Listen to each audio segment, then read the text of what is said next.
you in here tonight. Just a couple reminders. Everybody turn your phones off right now, please, so there's no interruptions for our show, and no flash photography. And we will be having an intermission. During that intermission, you still have time to donate to Tessa or Inside Out. Great causes, so you should totally do it. And if you donate, you can get your name put in for a raffle to get some fun sex toys. We have lots of sex toys, so you have a great chance of getting one. So you should totally do it. And then come back at the end of intermission and see the second act, obviously. But also, we'll be doing the raffle right before the second act, so be here. Yeah? All right. It'll be about a 10-minute intermission, too, just in case you're wondering once we get there. Okay, enjoy the show, guys. Thank you so much for coming.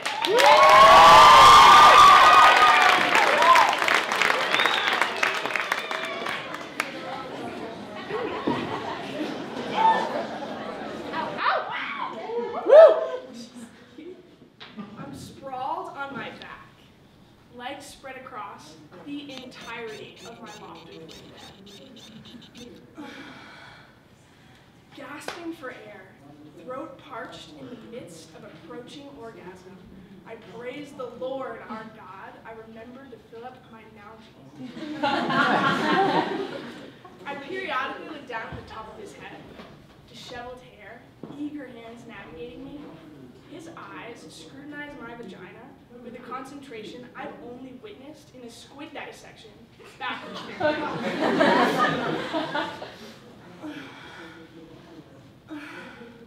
He gets harder with each one of my moans, thrusting softly as he feels me getting wetter under his touch. We've done this before. I know his hands are going to squeeze my thighs in unreserved ecstasy, perusing my cellulite. Infatuation. I can sense his mouth taking breaks from my vagina to lick his way up my stomach and eventually land like an eager tiny tot on my boob.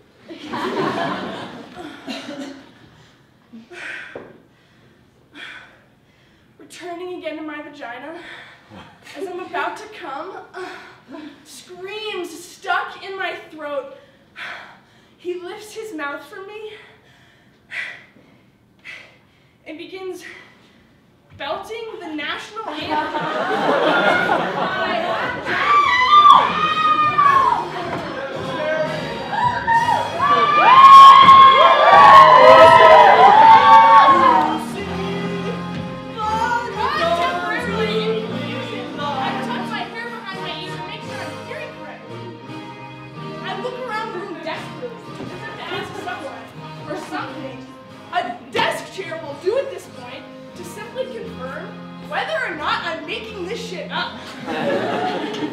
I look back down at the top of his head, jostling slightly as he sings, "We're so gallantly streamed." I feel slightly shocked, but simultaneously impressed. He actually knows the lyrics. Some of the youth of America can't get past the line, "Oh, say, can you see?" Looking back down at the top of his head once more, I shrug. Throw my head back against my pillow and settle into my orgasm as he finishes off my patriotic pussy.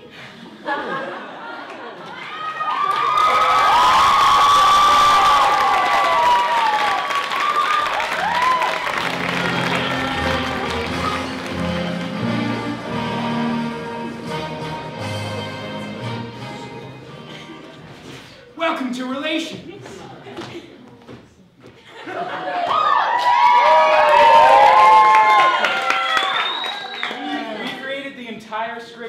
For this show from all of your anonymous submissions and survey responses, which means that all of you literally wrote this show. The goal of this show is to share your stories and experiences in a safe and open environment, and we hope that you'll take this with you and continue to have healthy discussions about relationships, emotions, and sex. You guys, this year marks the 5th year anniversary of Relations on Campus.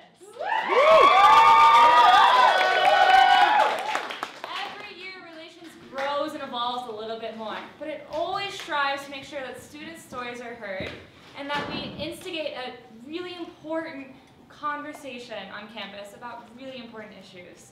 So thank you so much for coming, and we hope you guys enjoy the show.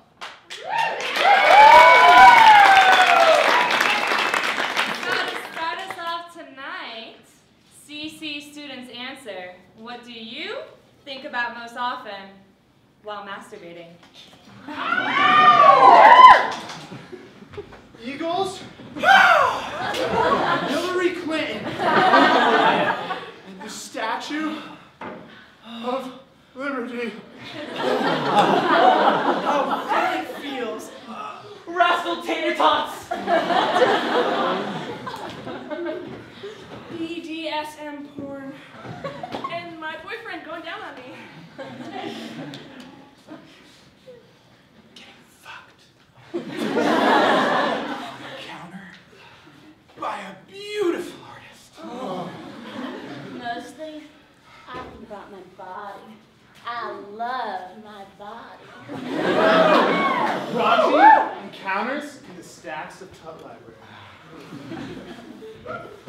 TSA agents. Bondage. A threesome with my female crush, ooh, and my male crush. I like to read Twilight erotica. Burritos! So many vaginas.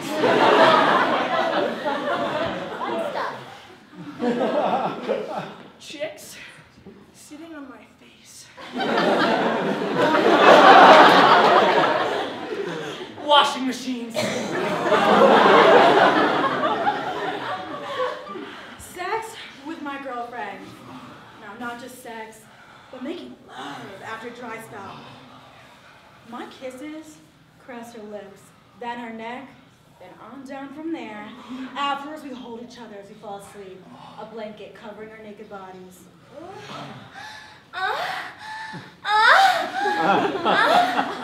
You.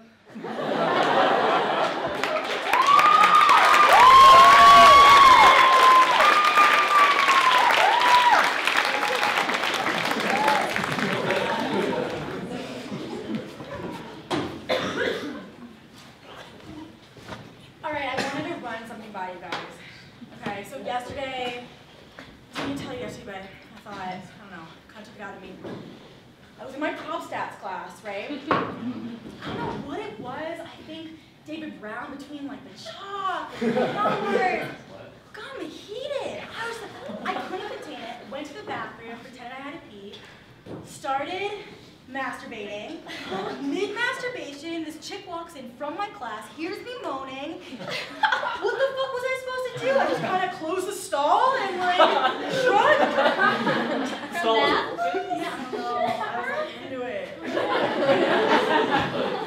I feel like that should have happened before college, you know, like all the embarrassing masturbation stories of the teenage years back in the day. For real. No? Okay, I so hear you. as a 12-year-old, in the age of the internet, nudie pics came from the World Wide Web, and the bathroom floor was the masturbation spot. Oh, hell yeah.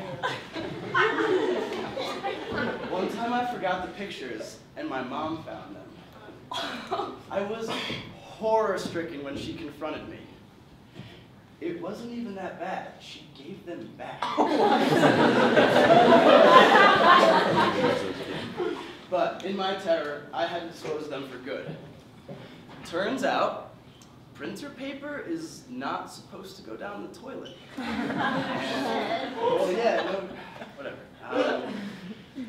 The water starts overflowing. You start throwing towels around the toilet trying to stop it. It doesn't stop. So I run underneath, looking at my father's study, and the ceiling's already leaking.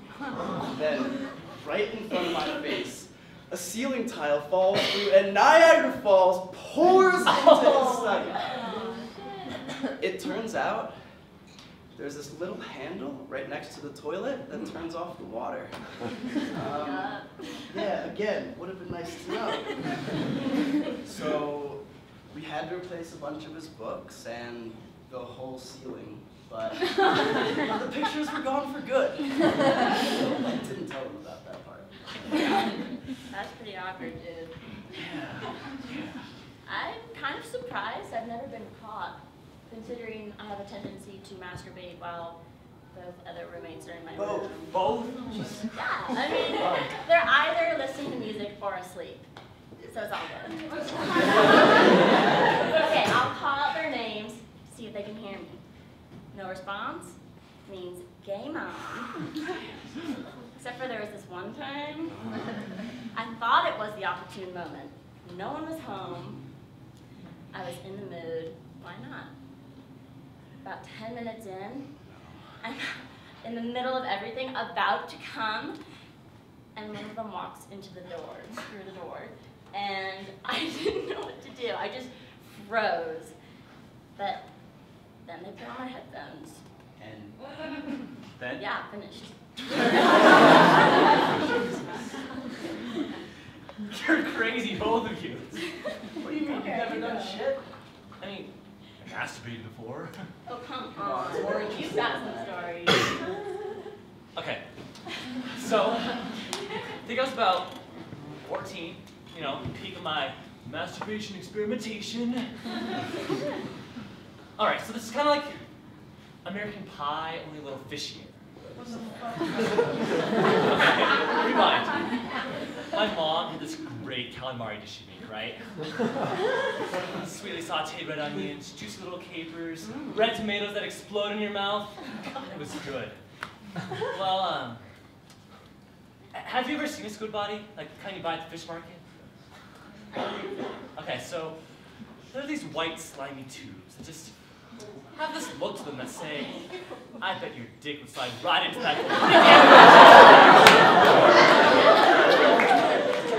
I mean, there's only one way to find out. So,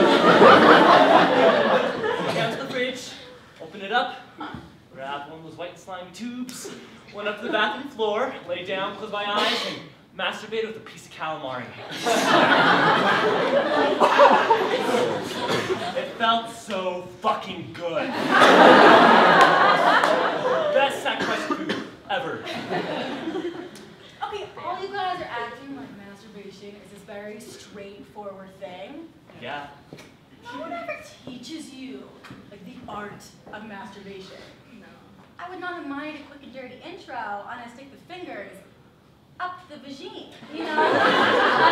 It would have been nice. Yeah. I know, but despite the lack of orgasm workshops, I managed to get my middle school boyfriends coming every single time. It felt like, you know, like straight, backwards, forwards, home and knowledge.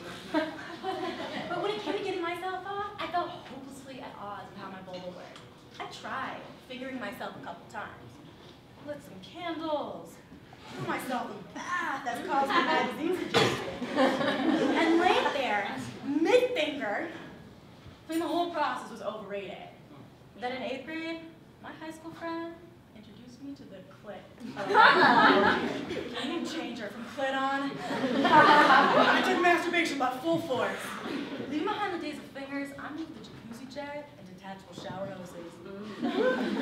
Next, I got the courage to buy my own personal purple G-gasm D-Light G-spot vibe. Oh, so good. But despite my own personal G-gasm liberation, I thought no one else could bring me my orgasm. Relationships, one-night stands, proved disappointing when at the end of the night, all I wanted was a double cheeseburger. Oh, yeah. I know, I wanted to shout, a woman's body is complicated, damn it. So it's really quick in and out to get me wet. Ready to come.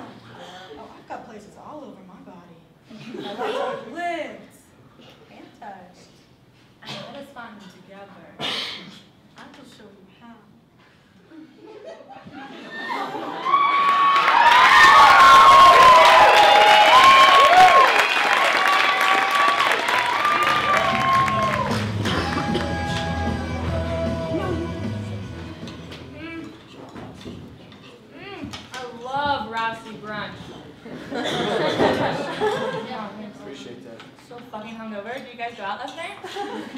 got trashed. As usual. Hey, Eris, can I borrow a phone from your backpack? Yeah, it's in the big pocket.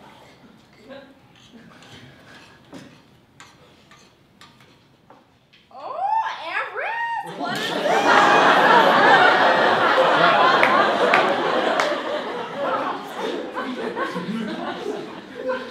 Really, I'm sorry. Is that really necessary? Sorry. Really weird now. I know.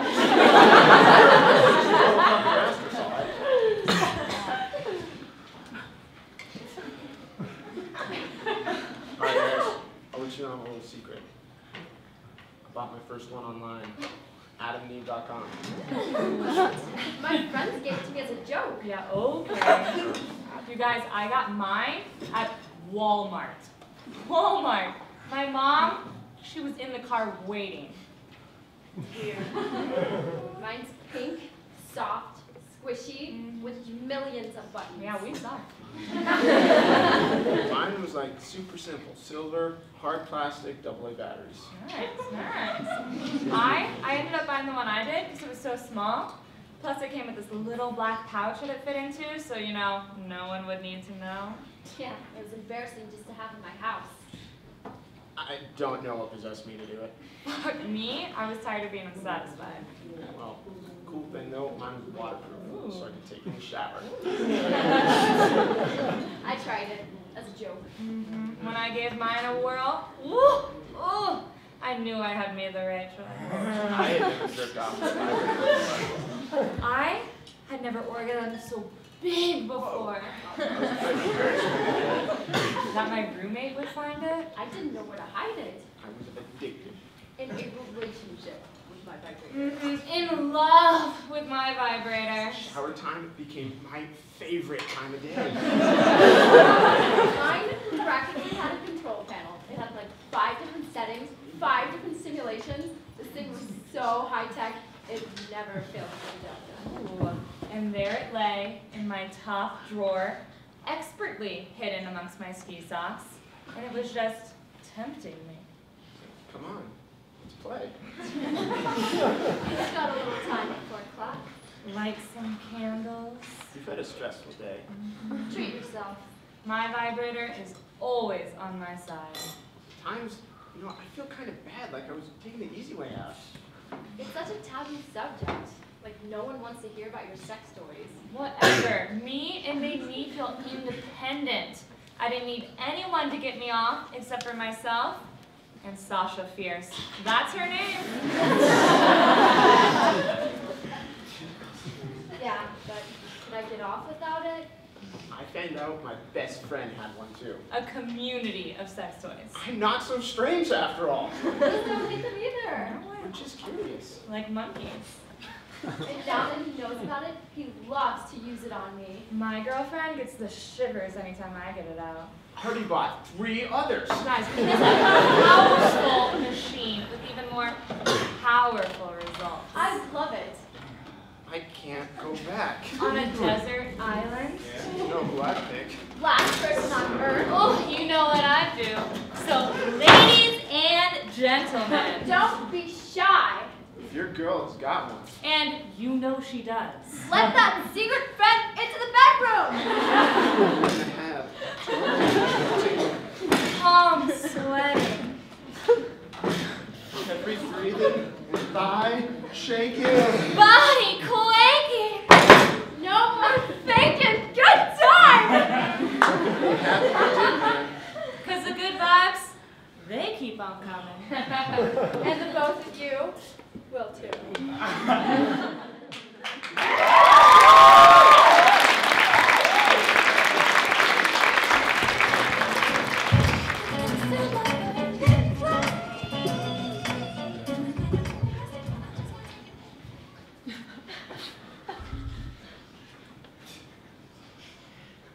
I had never had sex before, but I wasn't a prude.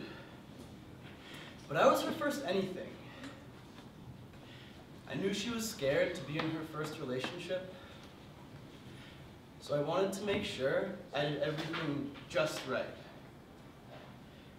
We didn't make out until 3 months into our relationship, and after a while longer, it began to progress. One day, we were hanging out in my room on my bed, and I said, "You know I love you, right?" She responded with, "I love you too." But I saw the look on her face, and it was sadness, and I couldn't, for the life of me, understand why. Then it hit me. We still hadn't had any sexual contact past second base, and she was feeling the pressure to do it. It was like us being in love automatically required her to give herself up to me. "And you know what my loving you means?" She looked up, and I continued. "It means that we don't ever have to have sex.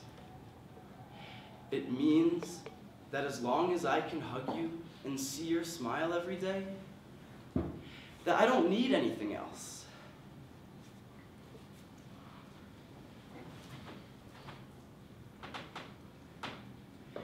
We were together for 18 months before she felt she was ready. And even after, I felt no different. It was supposed to be sacred, wasn't it? Then why didn't I feel any different after having sex?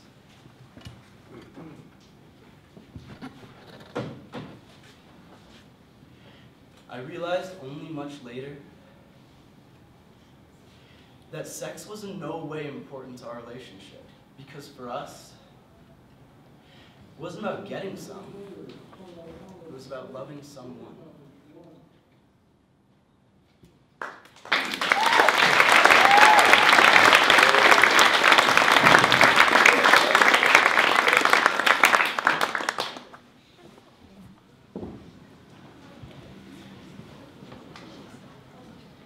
I became the other woman once. I spent a few weeks having sex with an ex-boyfriend who had a different girlfriend at the time. I won't say it was all his fault. I absolutely participated too. Finally, I told him I couldn't deal with it anymore. It's been almost a year and we haven't really talked since. You know, I'm proud of myself for calling it off. But at the same time, so ashamed that it ever happened. I'm now friends with his girlfriend, and living with my secret is shameful. I still don't know if I should tell her, or if I've done enough damage and should just leave it alone.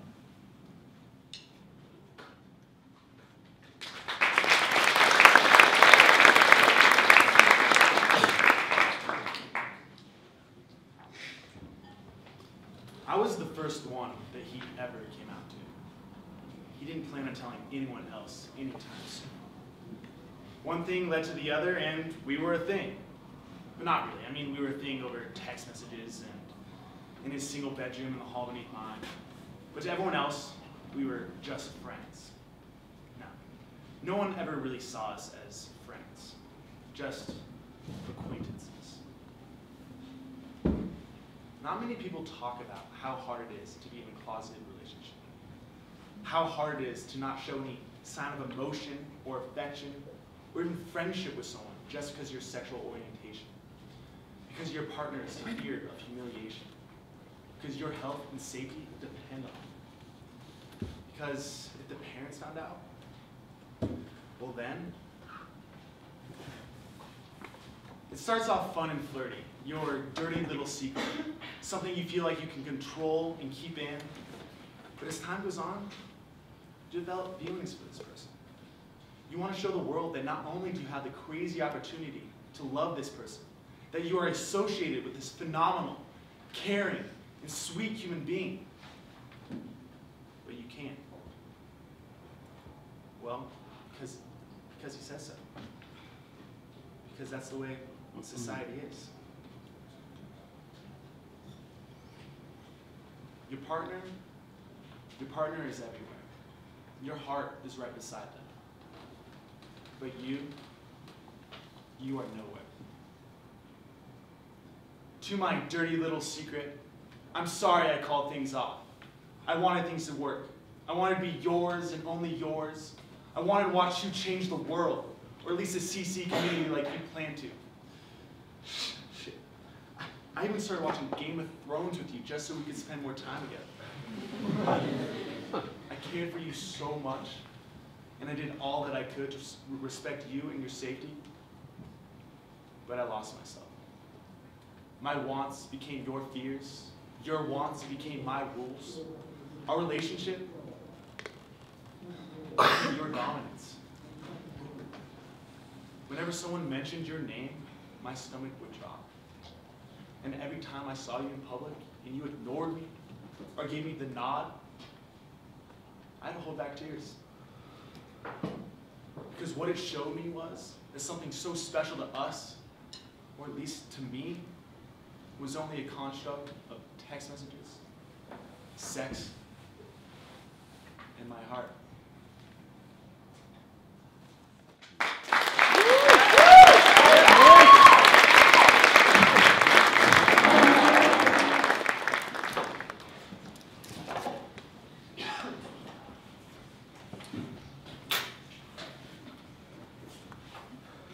Are you ready?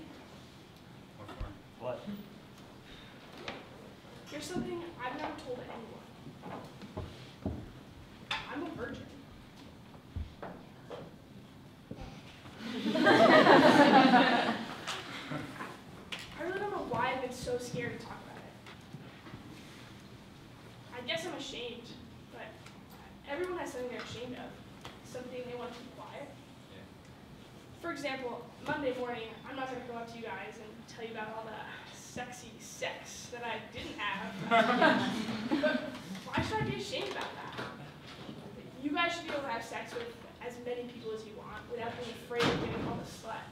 Just like I should be able to choose not to have sex without being afraid that it'll be a reflection of my character. Right? It's all so confusing. Slut, virgin, there's no in between, just mixed messages. We're supposed to what again? How? Is there a rule book or something that we're supposed to be aware of? Yeah, I mean, I'm a virgin too. But, I mean, I've never had sex. But I don't feel bad about it, or try not to. I still have extremely deep relationships. I'm kind of just enjoying a lot of hookups.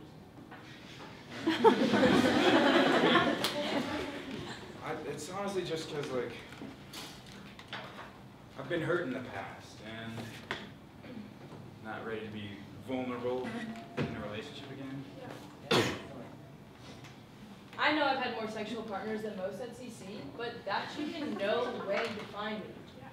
Slut is a derogatory term that people use to put women down who are sexually exploratory, and I'll be damned if I'm gonna feel bad about exploring, right? I feel knowledgeable and sexually powerful. I mean, anytime someone calls me a virgin or a slut, it's like I'm being judged for one part of my whole self. Like everything else about me is just like gone, like hello. I feel like, for the most part, we're all going through the same shit, you know?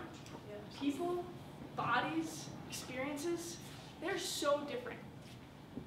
Kind of like parts of this kitchen.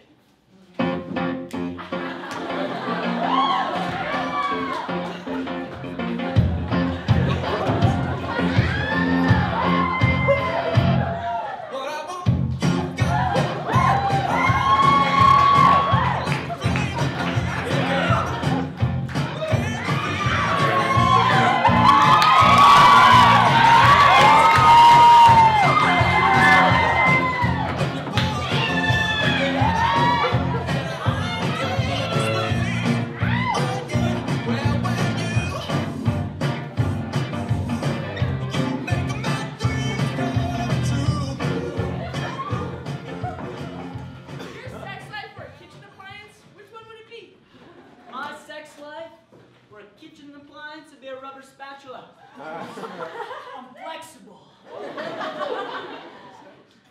I'd be a spoon. Because I really like to cuddle. I would be the biggest spoon. I love cuddling. I'd be an oven. It takes a while to heat me up, and you inevitably leave me on, threatening to burn down the whole house. I'd be a microwave that makes popcorn right every time. A beer stein. Heavy hitting and often found at a senior's house. An oven mitt. Cozy and cuddly, but no sex things. I'd be a slow cooker. You know why? Well, I'd be a whisk, because I'm always getting stuck on hot stuff. That'd be a food processor. Things have to fit just right. It'll be turned on. I'd be a blender. I'm always mixing things. Some weird things happen in there. I'd be a blender missing the lid. I don't use it very often, but when I do, it's a complete mess. I'd be a cocktail shaker. It's really classy, and it likes to be shaken fast. Guys, I'd be a coffee maker. Be most relevant for waking up in the morning. Or you're trying to stay up all night.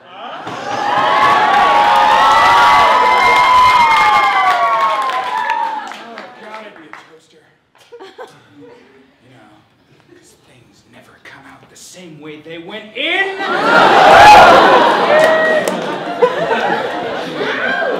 I'd be a juicer. I like to squeeze all the good stuff. My sex life would be a toothbrush. It's so non-existent, it isn't even in the kitchen.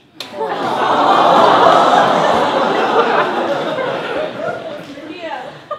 Meat tenderizer!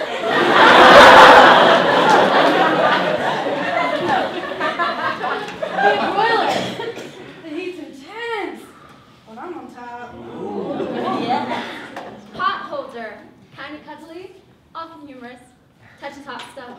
I'd be a motherfucking master chef!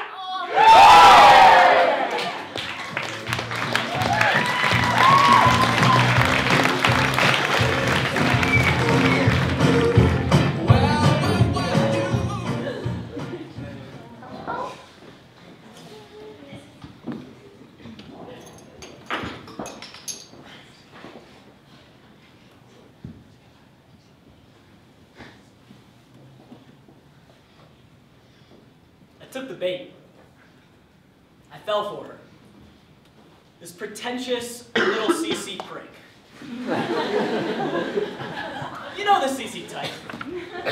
A short, indistinguishable blonde girl who talks constantly about her travels abroad. Mastery of the French language and obsession with Bon Iver. She wears flannel constantly. And the prayer flags.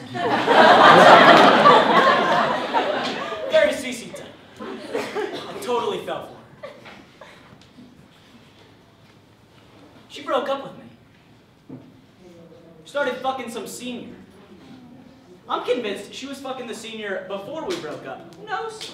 Speculation. You know, I'd be walking across campus, and I would think I saw her. Walk up, but really, nope, it's not.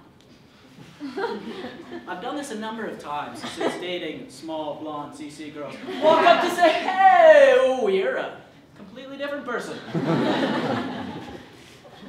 You know, but really, you're the same person in only a slightly different way. There's an army of them. You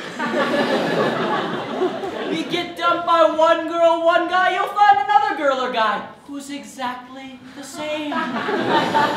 Same characteristics, only maybe likes slightly different indie music bands. Maybe been to a different set of exotic Southeast Asian countries. But still has the same fucking prayer flags.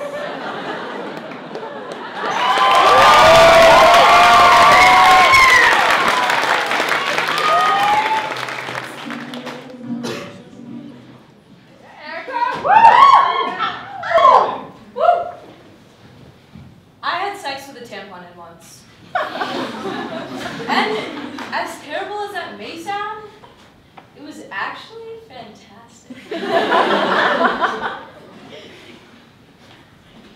Okay, a few months later, I found myself in a very similar situation. But since the tampon made for such a good experience the first time around, I thought, why not go for it again? After a wonderful, sweaty, spicy session of sexy time, I realized something was missing. Yeah. My tampon had completely disappeared into my vagina. So there's a rogue tampon somewhere in my body. I have no idea where it could have gone. What's going to happen to me? What kind of diseases I'm going to get? Seriously? Where the fuck could it have gone?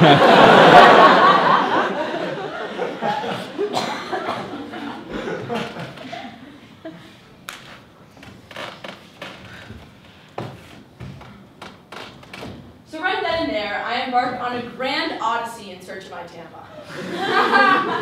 After 10 minutes with no luck, my mystery man selflessly volunteered to be the searching hand.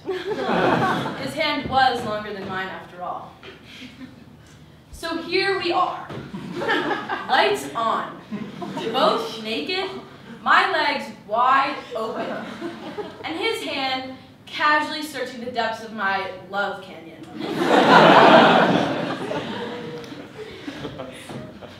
The search for my runaway tampon continued for another 30 minutes. I was about to give up all hope and ask to be driven to the doctor when suddenly, thank God, he let out a great cry of relief and literally escorted the tampon out of my lady cave. So after all that, it turned out to be fine in the end. But, moral of the story, never have sex with a tampon in. And to my mystery man, thank you for your wonderful performance, because I will never forget that night.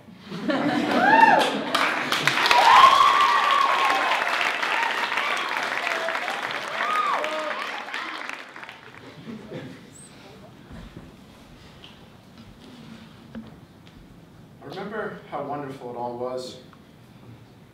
Once noticing you across campus, seeking you out, getting your number, and having the nerve to shoot my wittiest texts. Then it happened. Couldn't refuse you.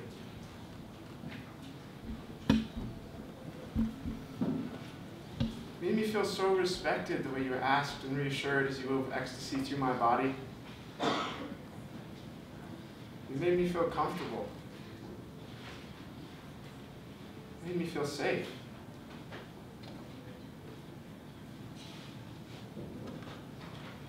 Then,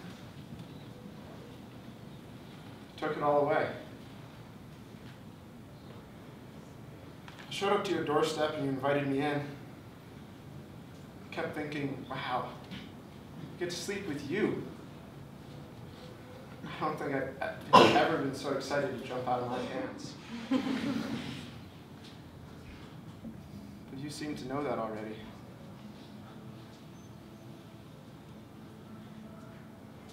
Shut the door behind you and took off your clothes. Right then I should have walked away. Should have wondered where the intimacy and respect I'd experienced just a week before had gone to. I was with you. The thought of walking out on you was paralyzing. So I followed suit.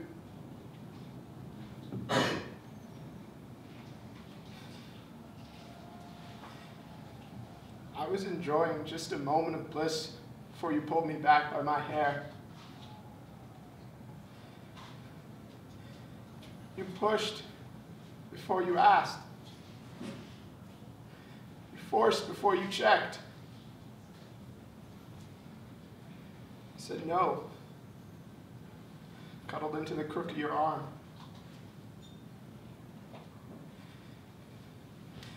The way you grabbed my arm and threw it across the bed, leaving my body no choice but to follow, is humiliating. You said cuddling wasn't your thing. Sure. Okay, I said, as I crawled back into bed. Again, your hands were on my shoulders. You pushed after you asked. You forced after you checked. You made me feel degraded.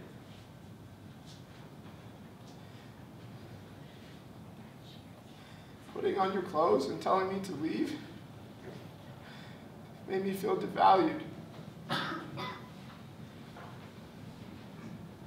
It wasn't until you kissed me goodbye. It wasn't until I asked you for more respect next time. It wasn't until you shut the door in my face with a simple, sarcastic response, next time, that I felt cheap.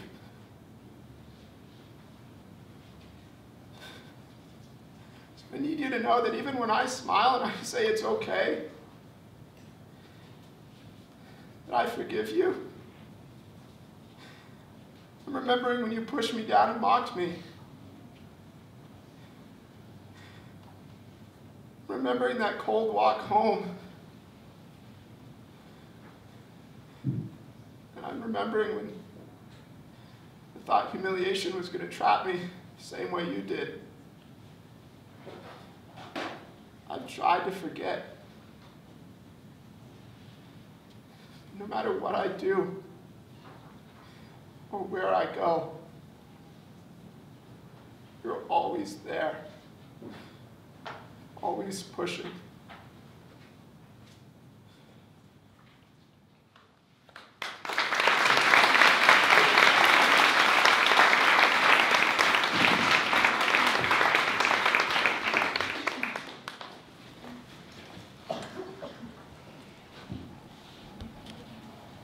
I was shocked to learn the prevalence of sexual violence at CC. He was my brother's best friend. It was my first time. That wasn't how it was supposed to happen. We need to talk about these issues because, as difficult as it is, bringing them to light is the best way to make them stop. Most people think of rape as this forceful, aggressive thing. But so much rape happens because people make assumptions on others' willingness, or because someone is too nervous to talk during an encounter.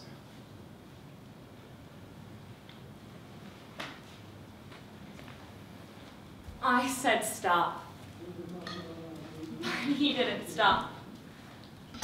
I guess I just let him keep going. I mean, I should have jumped off the bed or pushed him away or something.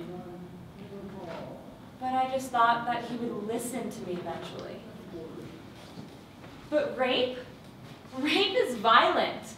Like a dark, scary alleyway and a gang of men violent. Not a dorm room with Frank Sinatra playing in the background. I mean, this can't be rape. Right? Was I leading him on? My body said one thing, but my voice said stop. Is it my fault? I mean, it must be partly my fault because I didn't do anything. I didn't do anything.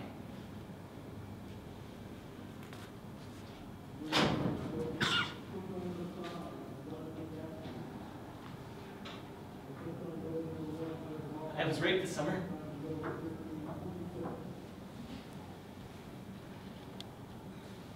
I was wasted, but I said no. You didn't listen. I've had bad sex, drunk one-night stands, but this was different. I've never felt so violated and powerless, so utterly unimportant.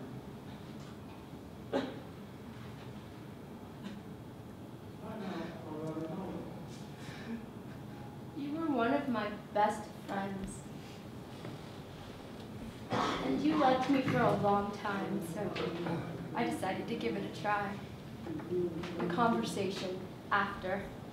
How rich. Why did you think it was okay to pressure me?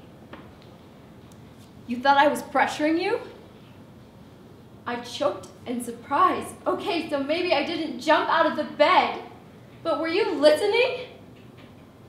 A naked body isn't permission, and I sure as hell never said yes. A friend who knew my ins and outs, a friend who I've had endless conversations with, was no longer listening. How did that happen? I don't know if I'll ever understand, but I shouldn't try to forget. I feel like we often struggle to know how to start conversations about sexual assault. Jessica Valenti has this quote that says, "The absence of a no is not the same thing as the presence of a yes." And until American culture and law frame sexual consent as proactively, enthusiastically given, there won't be any justice for rape victims. It's time for the U.S. to lose the no means no model for understanding sexual assault and focus instead on only yes means yes.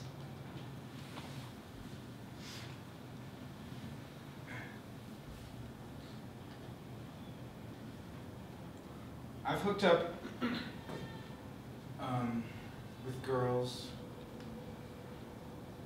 who were so drunk that they couldn't remember having sex the next morning. When I ask them about it, they don't seem to think of it as an issue. I was also drunk, so I can say that my judgment was impaired too. But I don't think that's an excuse. I still feel guilty for not having realized until after the fact that I shouldn't have engaged. At the time, we both seemed to be consenting. We knew what was going on. And like, some people say that when you're drunk, you can still make rational decisions. You can still think. But look, if my partner cannot even remember having sex, that means there's no way she could have consented in the first place. And I think I should feel guilty for that. Hooking up with someone while you're blackout drunk is no way to share the intimate, emotional experience of sex.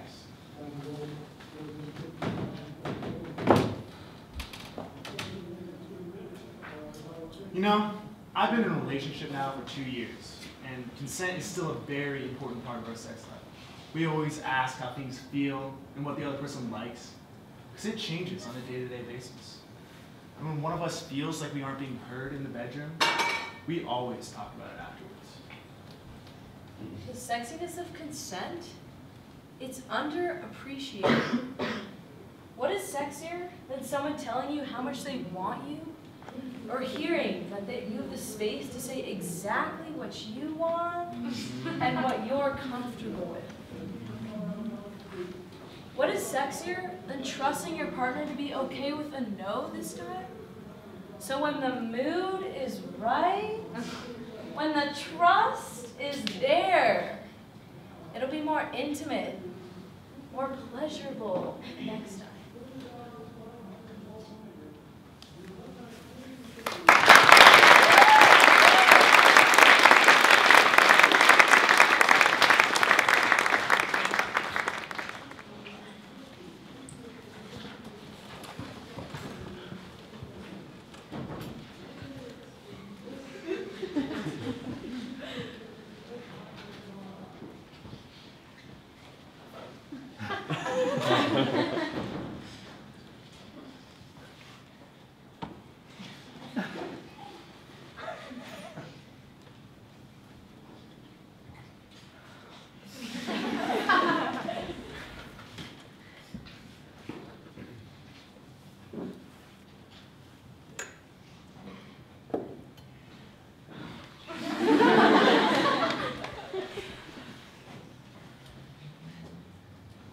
I want to touch you exactly the way you like to be touched.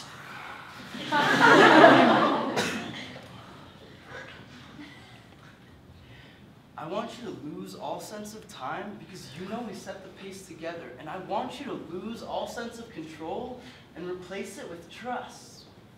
I want to give you that kind of orgasm that makes you forget about everything else.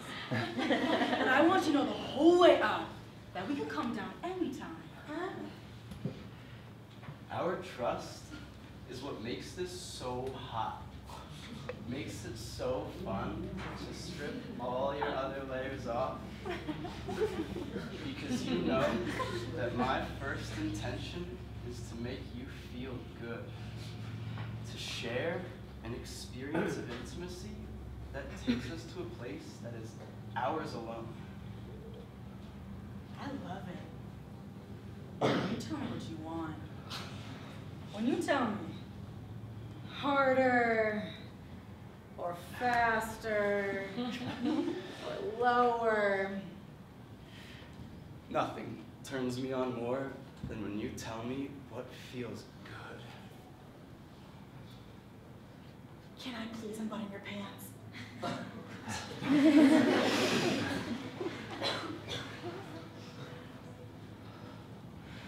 I want to taste you.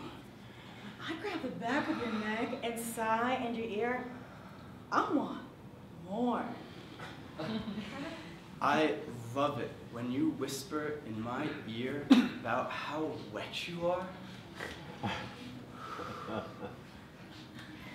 The more you tell me about what feels good, the better I know how to satisfy us both. And if this time it's different, I know you'll always let me know. I want to taste you. I want to feel you inside. I am going to lick my fingers slowly so I can taste your anticipation. I want to learn what you taste like when you want something. When you finally come, it'll happen because there is nothing in the world that you need more in that moment. It'll happen because you felt safe enough to go there with me and ultimately leave me behind. I gotta be honest with you.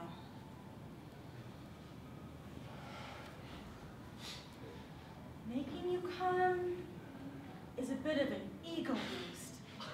There's definitely this moment where I'm like, yes, we did it! Hell fucking yeah! But I know my ego doesn't really have anything to do with it. I know my hand or my tongue was really just in the right place at the right time. And no, I'm not the best you'll ever have, and no, my spirit animal is not really the clitoris.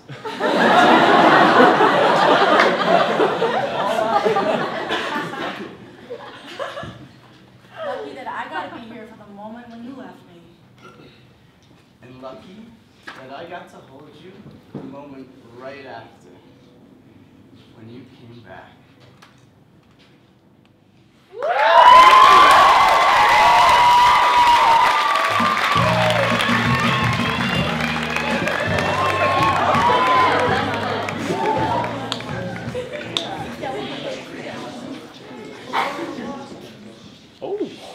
Holy moly, that was a fun party. Yeah, it was pretty average. They had an entire cake. Yeah, they did. It's really fun. This is my room. Let me see if my roommate's there. Thomas? He's not there.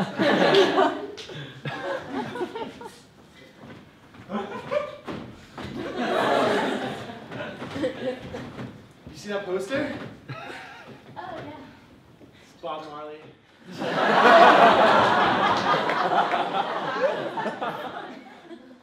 Rasta. So what do you think, though? It looks like I'm at the dorm room. Yes, it is. It's my roommate's base, but he doesn't have flowers and it smells kind of funny. I don't think that's a vase.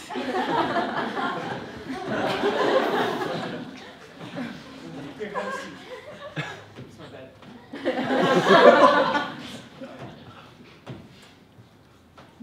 Can I get anything to eat?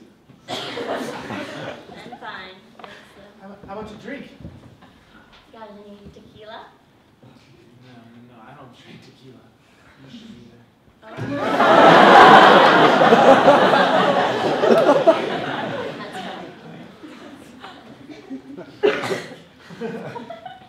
This was my first time.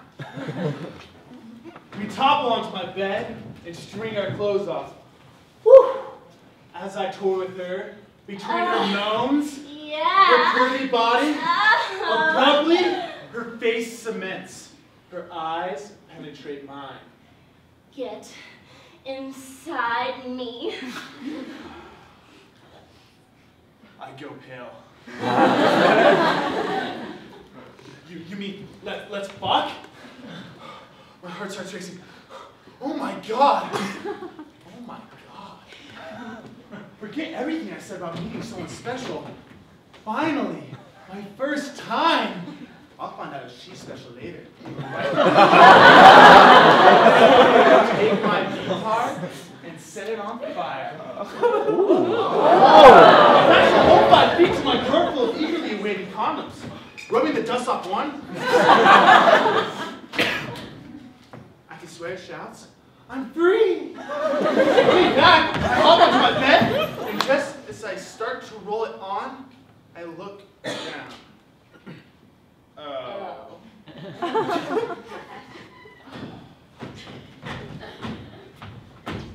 This is my first encounter of the affliction commonly referred to as whiskey dick. I'm going into emergency mode. What is the cure to make myself stand at attention? Furiously, I start jacking with the frankness wonder form CPR. Oh, I'm so close. My heart starts racing. I try to roll on the condom. It seems futile. But I have to try. My partner stares at me. Her eyes say everything. You've got to be kidding me. Hey, I'm working on it. I want to shout back, but she's perfectly flat about it. And oh so seductively, she whispers, Maybe it'll help if I put my mouth on it. well, I wouldn't complain. She slowly leans onto me, about to do the dirty deed, and then we top off my lofted bed. But this does not deter us. She collecting ourselves on the floor. Oh! I'm so glad she seems to really want to make this happen. Soon, she gets it working again. Are you good? Yeah. Are you sure? Of course I'm not fucking sure. Positive. baby. And as fast as I can, I lunge at her like a fencer would. Touche. I'm not too certain what's going where. I try again, then again. Frankly, between the drunkenness and the awkward feeling of wearing a condom for the first time, I can't really feel a thing. Finally, it's in! I'm pretty sure my reaction is something like Vogel from Superbad. I start thrusting. I keep going at it for a little bit, but then I go flaccid again. It may be my first time, but I'm pretty sure my machinery isn't working as it's supposed to. Whatever. I had fun anyways. I finished her off with my fingers.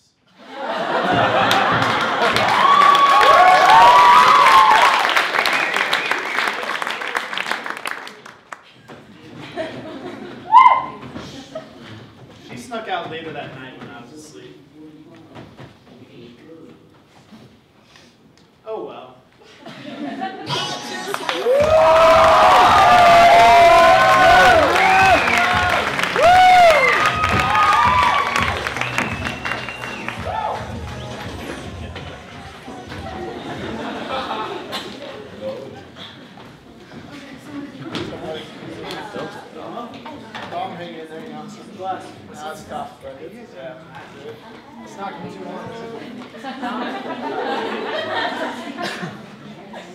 Hey guys, listen up real quick. Hey, shut up!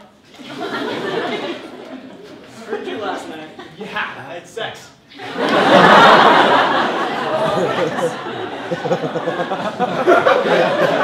Anyway, welcome to our second block meeting.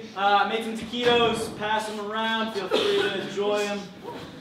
You know, taking this FemGen course right now, we've been talking a lot about sex. And I was thinking about hookups. You know, we're in college now. We can talk about this stuff, right? Like, what is your ideal hookup sound like? Taste like? What does your ideal hookup feel like? What are like the 5 senses of your ideal hookup? I don't know, man. It's like two humans getting together, you know, like any two humans get. Why? What is your ideal hookup look like? Explain anything, but it wouldn't taste like 7-Eleven taquitos. It would feel like the warm buzzes you get when your crush smiles at you. Oh, yeah. And the shock of an electric socket. Alright guys, hear me out. This is gonna sound a little weird, but just go with it, alright? My ideal hookup would kind of be like a fresh dumpling. Yeah, right? Kind of soft on the outside, juicy on the inside. It kind of pops in your mouth, lingers on your tongue. Yeah. It's like that. Ooh, I could get into some candles. But we know that'll never happen. All I care about is pussy, pussy, pussy. I like when there's a lot of gasping. Moans are okay. Gasping, so much better. Okay, but only real sounds? Real sounds only, no faking. I really don't care what it sounds like. Whatever escapes. Ugh, but no farting this time.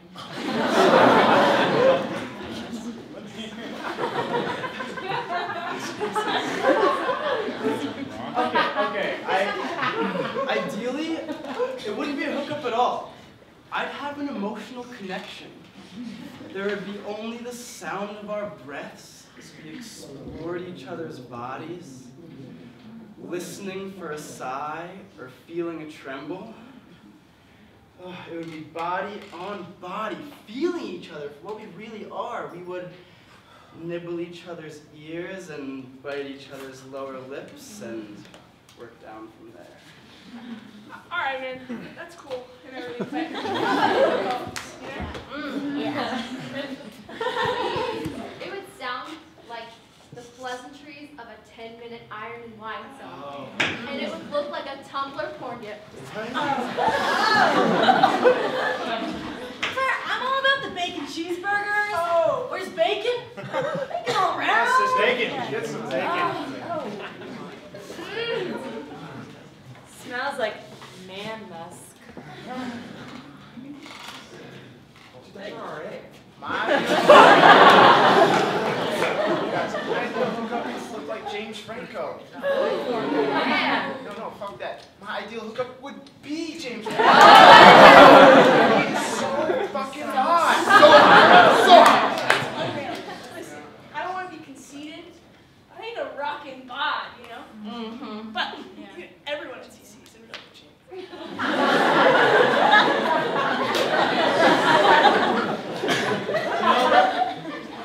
I dig fuzzy socks.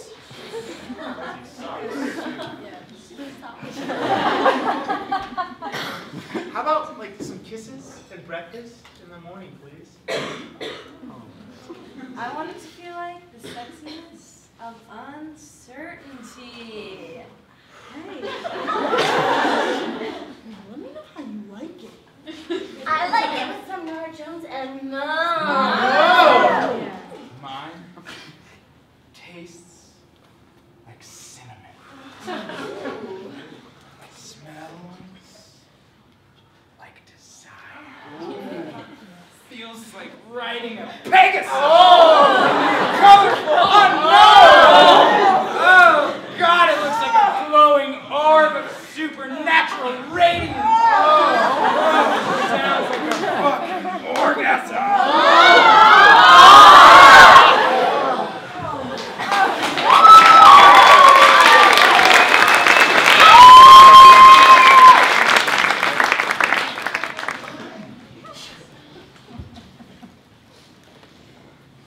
He asked me to masturbate in front of him because he said he thinks it's the hottest thing in the world. So I did, and it really turned me on.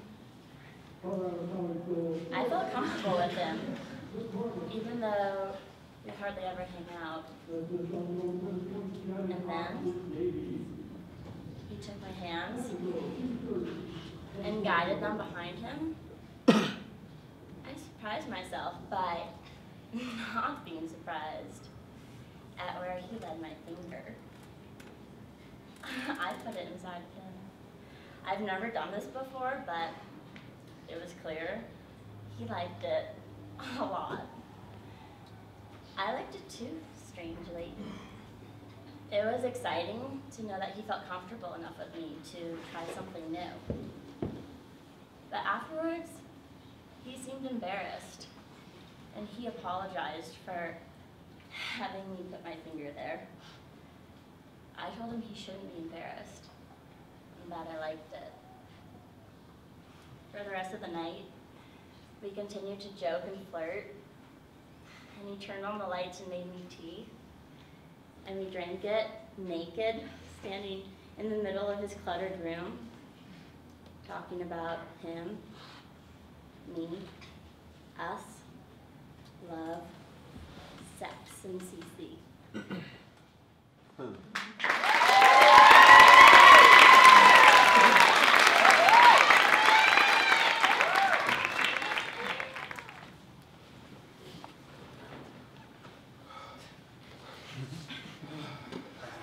Out of our survey respondents who identify as sexually active, 67% have never been asked by a partner if they've been tested for STIs. Baby, oh, you want to go all the way tonight?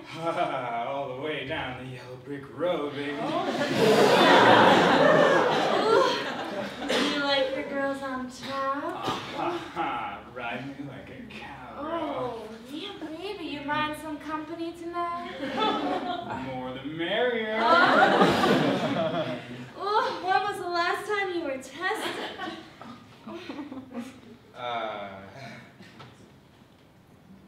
I'm kind of embarrassed to say that. I guess I'm too scared to get tested. And 38% of respondents have never been tested at all. I mean, you've seen it. It looks clean. But really, 80% of all STIs don't show symptoms. It's okay. I get tested twice a year at least. And if we're gonna take this past the occasional hookup, I wanna get you checked out. That way, we can ditch the condom and have more fun later. Holy shit. That is the motivation I needed. Oh my god. So getting choked. 1 in 4 Americans will contract an STI at some point in their lifetime. I have an STI. My boyfriend and I were fooling around one day, and he said, I have a weird sore. I'm not really sure what it is. I think it might be herpes. Since we'd already had sex, we got tested and found out we both have herpes. It actually hasn't really affected my life that much. Honestly, I thought it would be a lot worse. I'm a little worried about if we break up, and I have to tell other people before I hook up with them, and how awkward that might be. But for now, it's inconvenient, hurts a little bit, but you can get a prescription to clear an outbreak. 62% of females who responded have been tested for STIs, whereas only 49% of the males have. Do you know you can find out your HIV status in just 10 minutes? Spring of my freshman year, I saw posters hanging around campus for a free ride to Planned Parenthood. Go get checked out, and I figured, why not? I was the only guy on the van. Still not quite sure why that was, but I hope the next time I get on one of those vans, more guys will think it's important to get tested. My result was negative. A simple finger prick and 10-minute wait cleared my head. Since then, I've been tested every 4 months. Even if I am having protected sex, and even if I know, it's still important for me and my sexual partners to get tested. When asked how they would react if their partner asked them, only 12% of respondents felt that they would have a negative reaction. So why aren't we asking?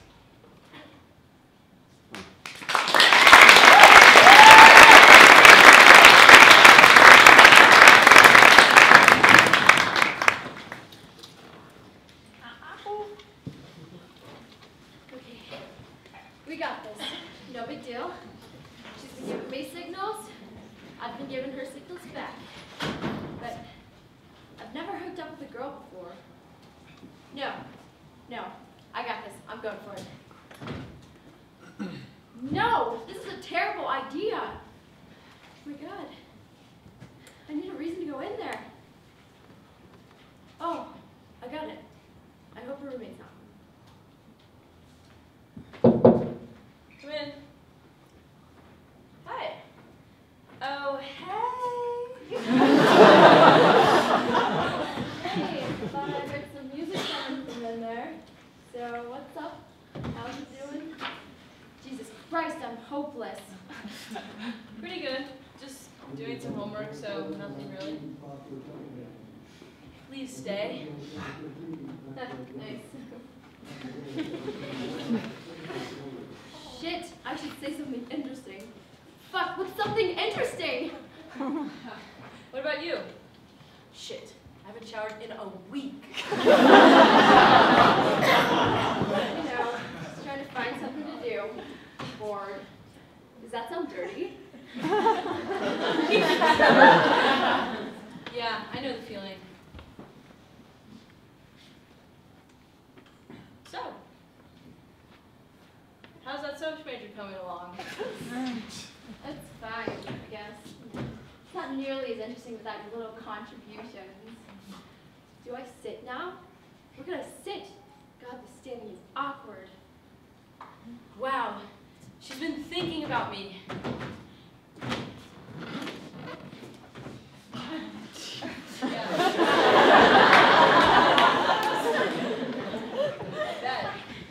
I'll probably take another social class sometime soon.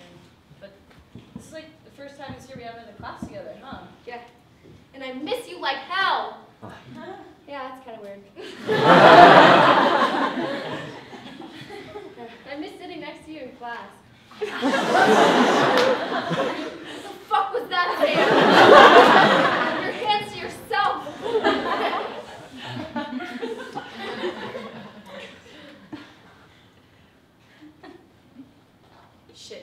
This is turning into an awkward silence. What can I say? Do anything fun this weekend? I don't know if you call it fun. I just locked myself up in my room and sat up with some Talenti gelato from the C-store and watched all the episodes of Game of Thrones. Shit, somebody shut me the fuck up! First season? Yeah, sometimes I feel like I'm Khaleesi. Khaleesi is fucking hot. Oh god. Was that too obvious? Yeah. Anyway, I enjoyed myself. Oh god damn it!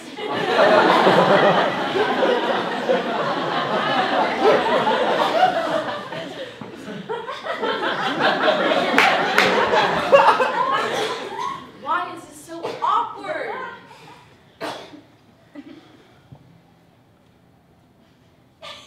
I was actually gonna watch the first season, the first episode of the first season. Do you wanna watch it with me? Please say yes. Please say yes. Please say yes. Yeah, sure. Keep it cool. This could happen. Fuck. Did I remember deodorant?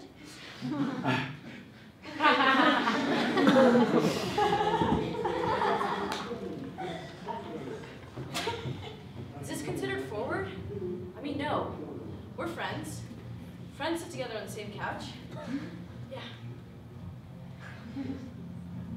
Have you seen this one before? Yeah. I mean, no. I don't think so. No. But I heard it was great. Of course I've seen it. Why am I so nervous? 2 girls, 1 bed, no problem. Hey. What about you? No, I haven't seen it, but I've only heard good things. Lies. Blatant lies. I've already seen it twice since it's aired. Cold? Fuck. I must seem so transparent now, but god damn it do I want you to say yes. Yeah, thanks. I'm actually sweaty as shit. Hell, if you're asking, hell yeah. This could be a sign. I'm gonna wait for the next one. Next one, and I'm going for it. Wait, how's my breath? Yes, perfect. Wow. Sitting this close to her is actually really turning me on. I hope she can't notice. You want this, right? Yeah. Fuck yeah. Her boobs look amazing. Now I just have to wait and see if she's interested. No big deal. Oh God. She just touched my shoulder. Intentionally, it seems. She's not looking at me, but that was intentional for sure. Yeah, baby. Fuck, what do I do now? Do I just go in? No. No. She thinks I'm straight. No, I know. Yes, yes, yes! I think this is going to happen. Now what do I do? I'll just wait and let her figure it out.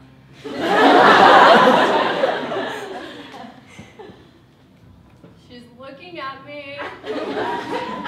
She's still looking at me. Can I kiss you?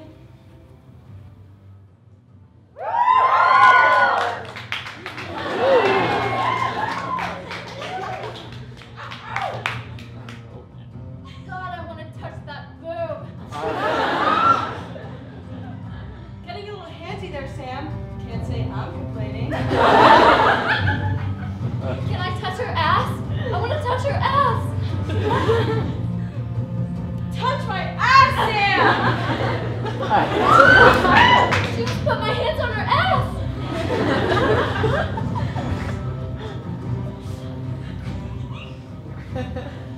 Wow, this cannot be her first time.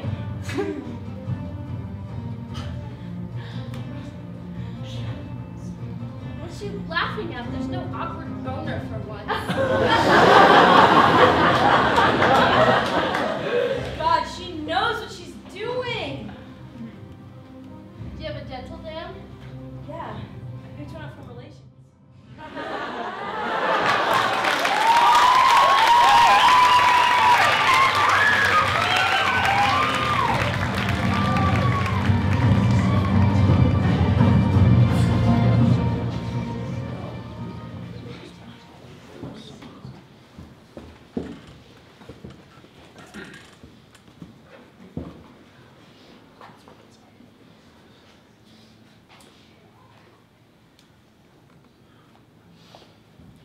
You know,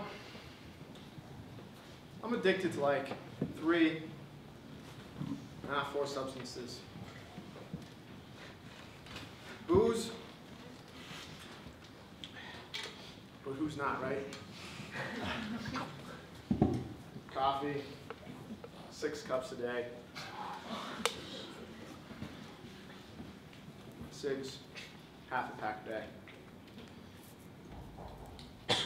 For lack of a better word, vagina. I'd say pussy normally, but out here it feels wrong.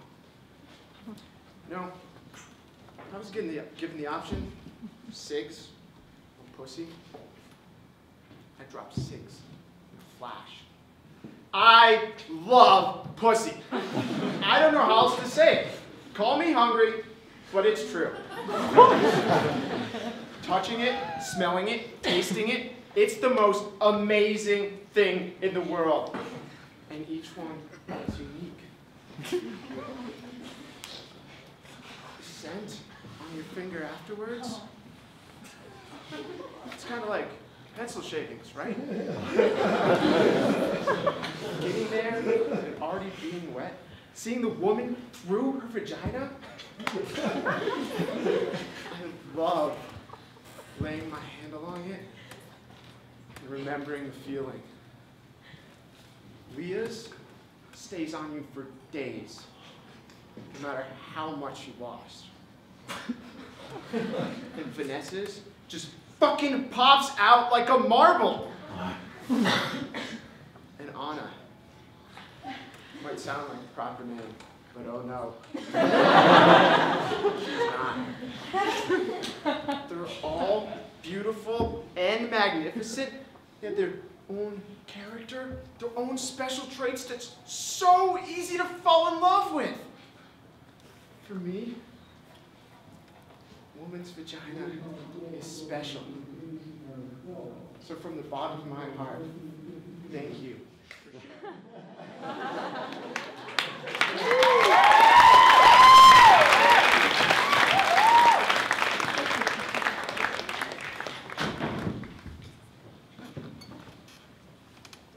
It's not because I'm ignorant. Not because I'm naive. It's not because of my parents. It is not because I like to tease. It's not because of health class. It's not because I've never loved. It's not because I've never had an orgasm. It's not because it's easy. Not because I've never wanted to. It's not because of church. It's not because I had a bad experience. And it is not because I'm afraid. To the person that I will spend the rest of my life with, they always ask me if I would buy a car without test driving it first. But I'm not buying you, and you're not a car. You're a person, living and breathing and making mistakes. And if you break down on the first day, I won't regret you. I won't trade you in. I'll choose you again. I will love all of you. We will never have to untangle our hearts from our bodies. We will never have to be afraid of doing something embarrassing. We'll never have to awkwardly nod at each other passing by in Rastal Cafe. When we have sex, it won't be about crossing something off of a list. It won't be about a confidence boost or a crowded party or liquid courage or even my sexiest underwear. It will be about showing you what all of my love feels like, what it tastes like, what it looks like. It will be about you, love. That's all.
Seems that now that I'm unwanted,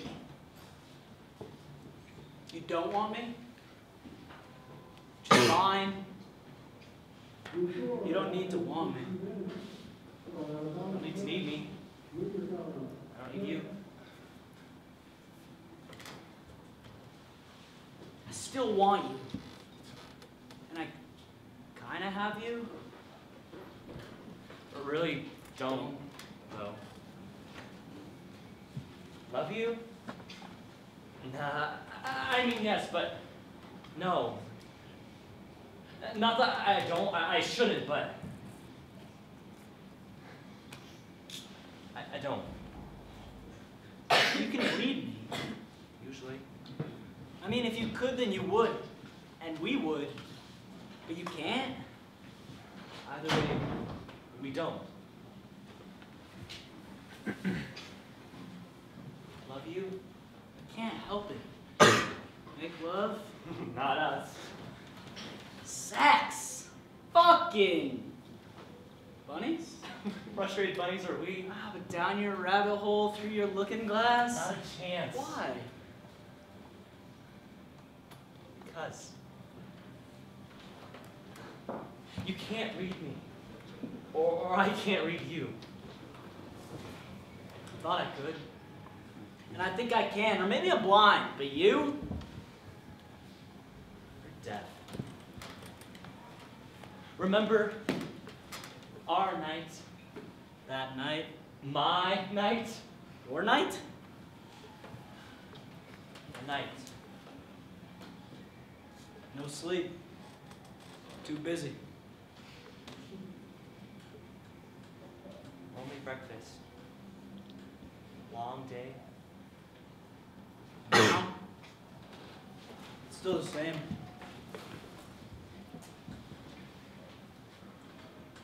Can't help it. Rude awakenings. Cold sweats, lucid dreams, memories, wishes, misconceptions. Blending like wheatgrass. Hard to swallow. Hard to keep down. Aftertaste. You always lead. I always follow. Reality. Dreams. Tangling like I wish our legs would. Going nowhere particular, just Me wanting, you denying or teasing. Man can dream. dream and tease. Sinking low. Like a new moon at sunrise. Visible. But your voice, sexy and surround sound, Heartbeat, bass. magnetic melody. Who's positive? Who's negative? Doesn't matter. Cheshire Cat conductor says play on, so let's play. With each other? Sure. Just let me catch you. I'm sure you know. I'll keep chasing. See the horizon lights? I'll catch you before they're doused by the sun. And then, burn down Wonderland.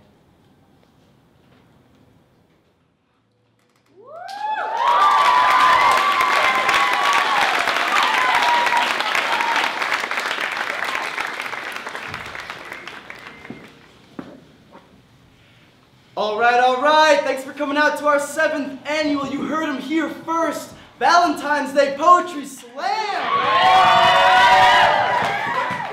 We've seen the likes of Shel Silverstein, we've seen the likes of William Butler Yeats, and we've seen the likes of Leonardo DiCaprio. But tonight we've got some special talent for you all. Hashtag legit. You can speak from the microphone, you can speak from your seat, but please make sure you speak from right here. I'm going to start things off for us with a short little poem I wrote for somebody very special. Go ahead. Black hair cascading, you make me laugh like no one. I would marry you now. Alright, what you got? You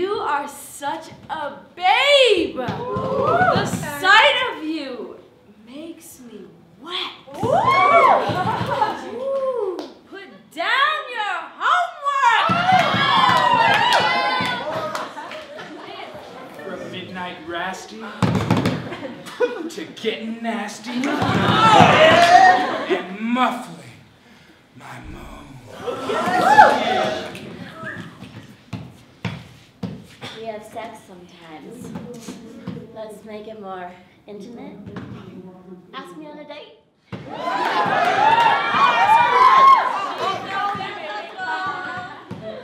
You are strong and brave and stand up for what you believe in. I admire you.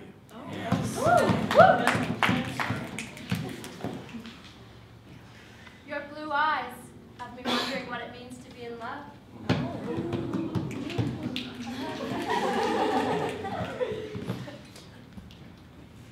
Tuna fish sandwich. Oh! Yes. For breakfast, lunch, and dinner. I want to eat you.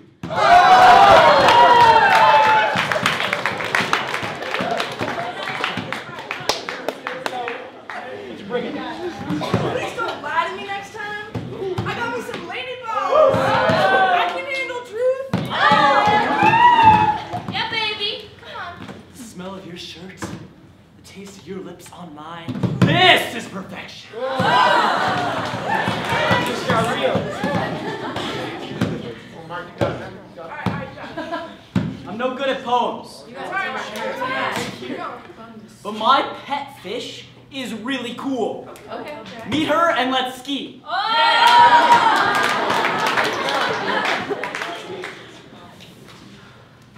what you got? I sleep best with you. Lie over, kiss my cheek, lie close, wake up in a good mood. Yeah. Okay. Alright. I want to kiss you because your lips look so soft. But we are in class.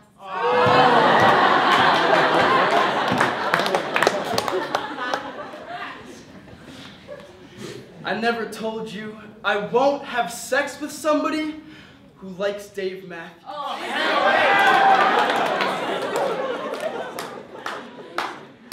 Glasses are so hot. They'd be hotter with some steam. There's a closet here. Sexy. With some pensive inclination. And maybe going commando!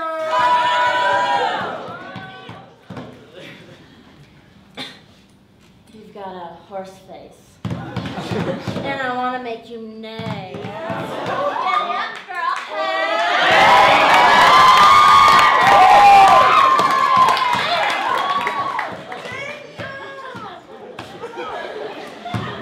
We hooked up last year. Chat me up. Let's reunite. I feel that. I want you so good. So Yeah, Iris. Here she goes. what you got, honey? You used to be an ocean wave, crashing on my shore. No more. No more.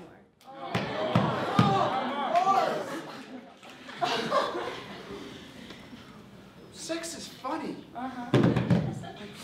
Tummy to tummy. Fuck like bunnies. You're so yummy.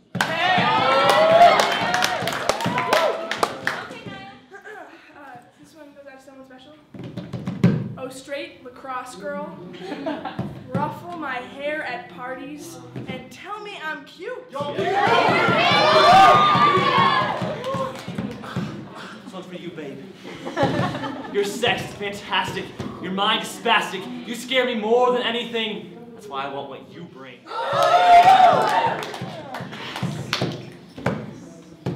On stage in flannel.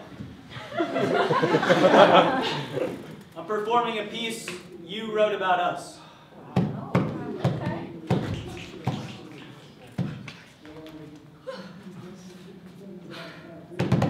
I'm sorry I stained your sheets.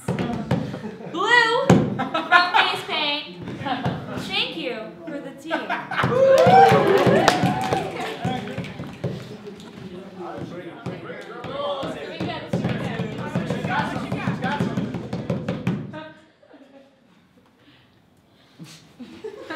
Roses are red. Violets are blue. That's true. I'm kind of horny. Let's have some sex.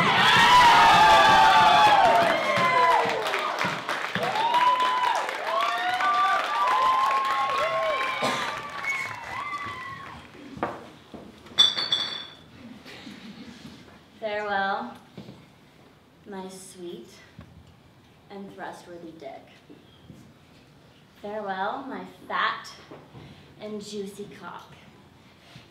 I may lick you no longer, for I must refrain my pussy from your advances and close my clitoris to your fat head. When we met, you were shy. You thought you had to cover yourself with pants, boxers, condoms, and I fought eyes and hands from exposing my lust for you. And then, miraculously, from the strength of my legs and lips, you were freed from your bondage and you jumped from your covers like a cock in the box. Since that day, we've pretty much been inseparable. I've seen you, standing tall, rock hard and muscular, waiting for admittance into my kingdom.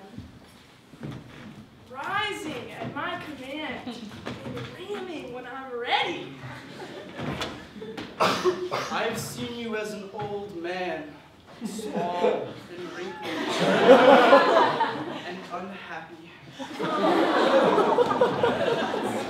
We've been everywhere together, or at least all over me. Rubbing you between two surfaces feels so good.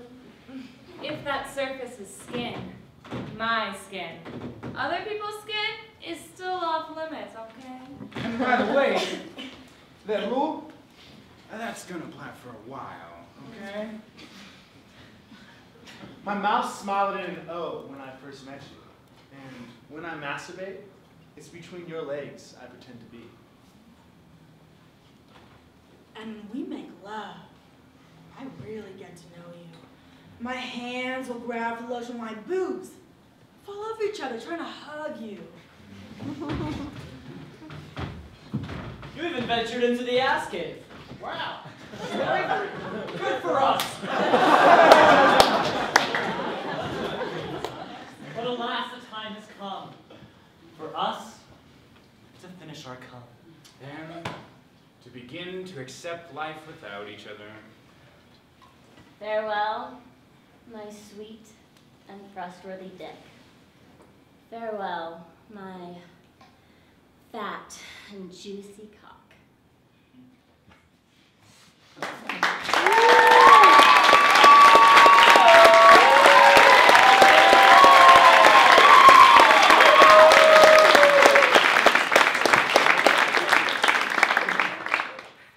Thank you for trusting together, for listening, for participating.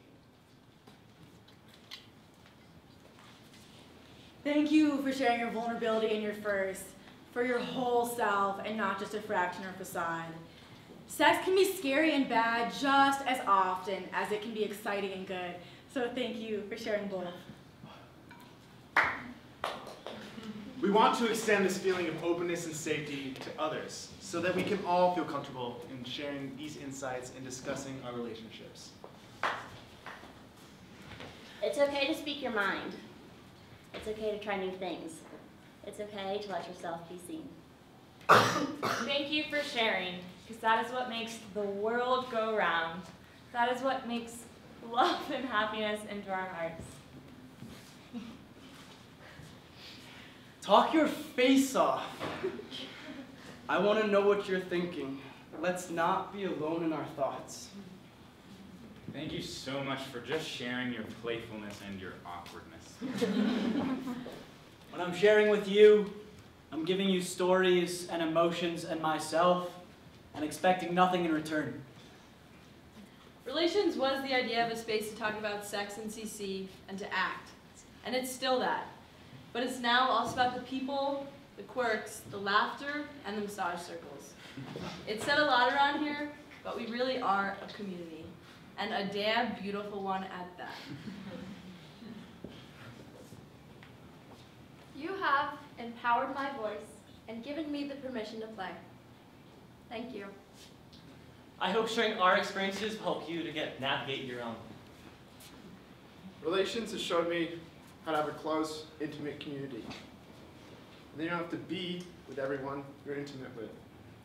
There's no jealousy, embarrassment, or hurt here. Just good, loving fun and trust. Lots of trust.